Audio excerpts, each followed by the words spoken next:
Listen, it's a ceasefire agreement, we should just say, cannot be agreed to by only sort of one set of parties. But we should say that the Ukrainians now finally got on board, and that is not what they wanted to do even 2 weeks ago, right? We were hearing from Zelensky and a number of top Ukrainian officials before that massive blow up in the Oval Office, saying that basically they do not want to come to a conversation about a ceasefire. They want to come to a conversation about lasting, just peace. That obviously changed after the United States paused its military equipment deliveries to Ukraine, stopped giving them intelligence, all that sort of thing that kicked off last week. And now they've come to the table, and it sounds like they have agreed with the United States after those talks in Saudi Arabia with Secretary of State Marco Rubio to that 30-day ceasefire. The U.S. sees this as basically trying to create the conditions under which you can negotiate that permanent peace agreement. This 30-day ceasefire would also include an exchange of prisoners of war, release of civilian detainees, the return of the forcibly transferred Ukrainian children, and really to put together these negotiating teams, which haven't obviously had any contact between Russia and Ukraine since the beginning of the war. And that has led to the immediate resumption now of of American military kit to Ukraine, as well as intelligence. And, has been just basically the United States and Ukraine. And now, as you were just saying, basically everything is in Putin's court right now as to whether or not he's going to even entertain these discussions.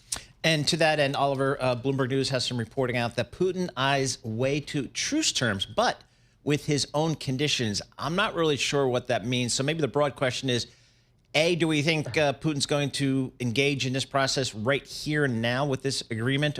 And what do we think he wants?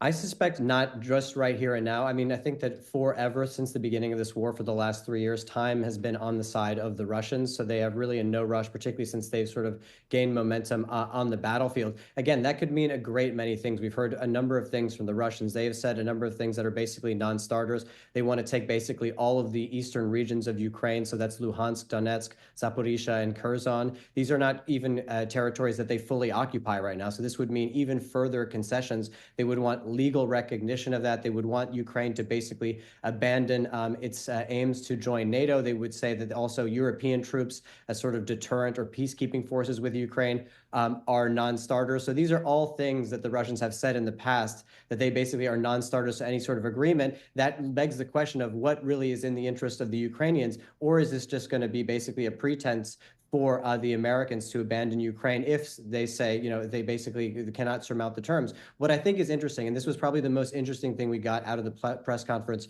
from Marco Rubio yesterday, saying that basically they hope that the Russians will sign the deal, but if they do not, they'll know who the impediment to peace will be. That then provokes this question, and we don't really know the answer to this from the Trump administration. If the Russians refuse to come to the table and the United States is dissatisfied about it, what is Trump prepared to do about it? We've had some talk about potential financial market regulations and potentially sanctions on banks and finance, as well as fossil fuels. We haven't really fleshed out that side of things. We know the sort of the difficult circumstances they're willing to impose on Ukraine, but less so what they're willing to impose upon Russia. Does Europe have a seat at this particular table? Emphatically not. So I think the best that the Europeans can basically hope for is to get kind of an update at the G7 foreign ministers meeting that's happening right now in Canada. But basically, no, they do not have a seat at the table as it stands. I mean, I think that the U.S.'s plan and what they would like to see longer term is the Europeans to take more security responsibility, obviously in the continent, possibly in Ukraine. But again, this is a very thorny discussion, even for the most hawkish voices within Europe. You hear it from the Polish. They are very reticent to ever commit any kind of troops, even as peacekeeping forces within Ukraine. So that is sort of a very difficult conversation to have, even nationally. So I think that their sort of role in this has been sort of ever diminishing, and I suspect is not going to increase anytime soon. Oliver, what are the prospects for, and maybe timing of, a potential meeting between Mr. Trump and Mr. Putin?